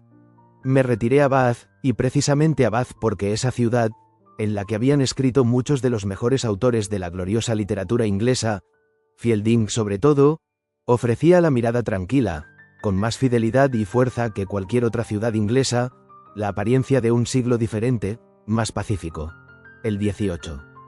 Aunque, qué contraste tan doloroso el de aquel paisaje suave y dotado de plástica belleza, frente a la creciente agitación del mundo y de mis pensamientos. Tan provocativamente espléndido fue aquel agosto de 1939 en Inglaterra como lo había sido en 1914 el mes de julio más hermoso que recuerdo haber pasado en Austria.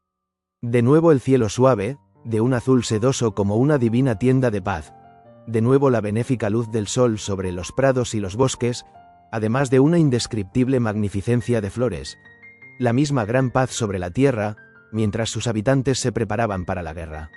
Igual que entonces, la locura humana parecía increíble ante aquel florecimiento exuberante, tranquilo y tenaz, ante aquella quietud que se respiraba en los valles de Bath y que se deleitaba en sí misma, unos valles que por su misterio me recordaban los del paisaje de Bath en 1914. Y una vez más no quería creerlo, una vez más me preparaba, como entonces, para un viaje de verano. Se había fijado el congreso del Pen Club en Estocolmo para la primera semana de septiembre de 1939 y los compañeros suecos me habían invitado a asistir como huésped de honor, puesto que yo era un anfibio que ya no representaba a ninguna nación. Los amables anfitriones ya habían dispuesto de antemano las comidas del mediodía y de la noche para las semanas venideras. Yo había reservado con antelación un pasaje para el barco, cuando empezaron a llegar en tropel las alarmantes noticias sobre la inminente movilización. Según todas las leyes de la razón, hubiera tenido que empaquetar enseguida todos mis libros y manuscritos y salir de Inglaterra, que era una posible zona de guerra. Yo era extranjero en ese país y, en caso de guerra, me convertiría de inmediato en extranjero enemigo, amenazado con padecer todas las restricciones de libertad imaginables. Pero algo inexplicable se oponía dentro de mí a la huida para ponerme a salvo. En parte era obstinación, el deseo de no seguir huyendo toda la vida, pues, a pesar de todo, el destino me perseguiría allá donde fuera, pero en parte también era cansancio.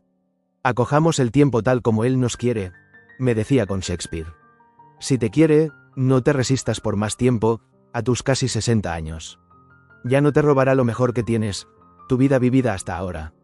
Así, pues, me quedé. No obstante, quería poner el máximo posible de orden en mi vida civil y pública, y como tenía intención de volverme a casar, no quería perder un instante, no fuera a ser que el internamiento en un campo de concentración o cualquier otra medida imprevista me separaran de mi futura compañera. De modo que una mañana, era el 1 grado de septiembre, un día festivo, fui al registro civil de Bath para inscribir mi boda. El funcionario aceptó los papeles y se mostró sumamente amable y solícito. Comprendió perfectamente, como todo el mundo en aquellos tiempos, nuestro deseo de acelerar los trámites en lo posible. La boda quedó fijada para el día siguiente. Cogió la pluma y empezó a escribir nuestros nombres en el registro con letra redondilla. En aquel momento serían las 11, se abrió de golpe la puerta de la habitación contigua. Irrumpió en la nuestra un funcionario joven que se ponía la chaqueta mientras caminaba. Los alemanes han invadido Polonia. Es la guerra, anunció a gritos en aquella sala silenciosa. La noticia me golpeó el corazón como un martillazo. Pero el corazón de nuestra generación ya estaba acostumbrado a toda clase de golpes duros. No necesariamente significa la guerra, dije yo, sinceramente convencido. Pero el funcionario por poco se enfadó conmigo. No, gritó furioso, ya basta, no podemos tolerar que esto se repita cada 6 meses. Tiene que terminar. Mientras tanto, el otro funcionario, que había empezado a redactar nuestro certificado de matrimonio, dejó caer la pluma con ademán pensativo. Al fin y al cabo, debió de pensar, nosotros éramos extranjeros y, en caso de guerra, nos convertiríamos automáticamente en enemigos. No sabía si, dadas las circunstancias, era lícito permitirnos contraer matrimonio. Dijo que lo lamentaba, pero que prefería pedir instrucciones a Londres. Los 2 días siguientes fueron días de espera, esperanza y miedo, 2 días de terrible tensión. En la mañana del domingo, la radio dio la noticia de que Inglaterra había declarado la guerra a Alemania. Fue una mañana singular. Nos alejamos de la radio, que había lanzado al espacio un mensaje que iba a durar siglos, un mensaje destinado a transformar totalmente nuestro mundo y la vida de cada uno de nosotros, un mensaje que encerraba la muerte para miles de los que lo escuchaban en silencio, aflicción y desventura, desesperación y amenaza para todos nosotros, un mensaje del que quizá no se sacaría la lección hasta el cabo de años y más años. Una vez más era la guerra, una guerra más terrible y de peores consecuencias que cualquiera anterior. Una vez más se terminaba una época, una vez más empezaba una época nueva. Permanecíamos en silencio en la habitación, de pronto sumida en una quietud sepulcral, y evitábamos miramos. De fuera llegaba el gorjeo despreocupado de pájaros, que, en su frívolo juego amoroso, se dejaban llevar por el suave viento, y los árboles se balanceaban en el dorado resplandor de la luz, como si sus hojas quisieran tocarse tiernamente como labios amorosos. Una vez más la viejísima madre naturaleza no sabía nada de las angustias de sus criaturas. Fui a mi habitación y coloqué mis cosas en una maleta. Si se confirmaba lo que había predicho un amigo que ocupaba un cargo importante, en Inglaterra a los austríacos nos contarían entre los alemanes y cabía esperar que nos impusieran las mismas restricciones. Quizás aquella misma noche ya no me dejarían dormir en mi cama. Había bajado un escalón más. Desde hacía una hora ya no era solo un extranjero en aquel país, sino también el enemigo, un extranjero enemigo, exiliado por la fuerza en un lugar donde no se hallaba su corazón palpitante.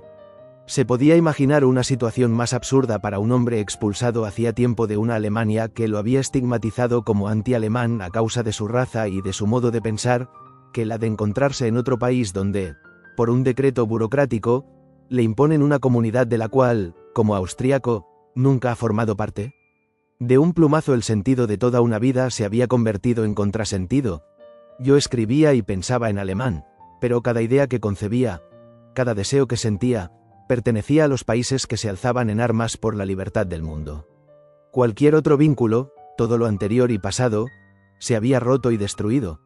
Y yo sabía que, después de esta guerra, todo debería volver a empezar de nuevo, pues la misión más íntima a la que había dedicado toda la fuerza de mi convicción durante 40 años, la unión pacífica de Europa, había fracasado.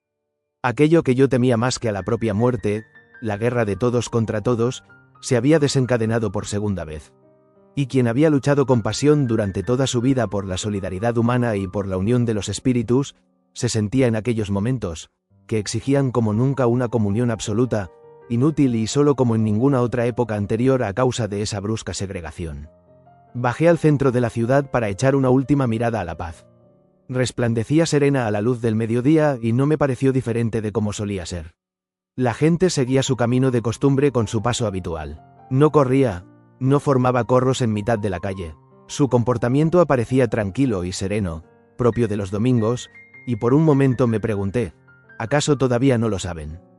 Pero eran ingleses, acostumbrados a reprimir sus sentimientos. No necesitaban banderas ni tambores, ruido ni música, para afirmarse en su tenaz determinación, desprovista de patetismo. Qué diferente de aquellos días de julio de 1914 en Austria, pero qué diferente era yo ahora de aquel joven de entonces, cuán cargado de recuerdos. Sabía qué significaba la guerra y, contemplando los comercios relucientes y repletos de artículos, veía de nuevo, en una visión intensísima, los de 1918, desvalijados y vacíos y que me miraban con ojos desencajados. Veía, como alguien que sueña despierto, una larga cola de mujeres afligidas ante las tiendas de comestibles, a madres vestidas de luto, a heridos, a inválidos, todo el tremendo horror de antes volvía como un fantasma a la luz radiante del mediodía. Recordaba a nuestros viejos soldados, exhaustos y andrajosos, que regresaban del campo de batalla. Con el corazón palpitante percibía la guerra pasada en la que ahora empezaba y que todavía ocultaba su horror a las miradas. Y sabía que una vez más todo lo pasado estaba prescrito y todo lo realizado, destruido. Europa, nuestra patria, por la que habíamos vivido, sería devastada más allá de nuestras propias vidas. Comenzaba algo diferente, una época nueva, pero cuántos infiernos y purgatorios había que recorrer todavía para llegar a ella. El sol brillaba con plenitud y fuerza. Mientras regresaba a casa, de pronto observé mi sombra ante mí, del mismo modo que veía la sombra de la otra guerra detrás de la actual. Durante todo ese tiempo, aquella sombra ya no se apartó de mí. Se cernía sobre mis pensamientos noche y día. Quizás su oscuro contorno se proyecta también sobre muchas páginas de este libro. Pero toda sombra es, al fin y al cabo, hija de la luz y solo quien ha conocido la claridad y las tinieblas, la guerra y la paz, el ascenso y la caída, solo éste ha vivido de verdad.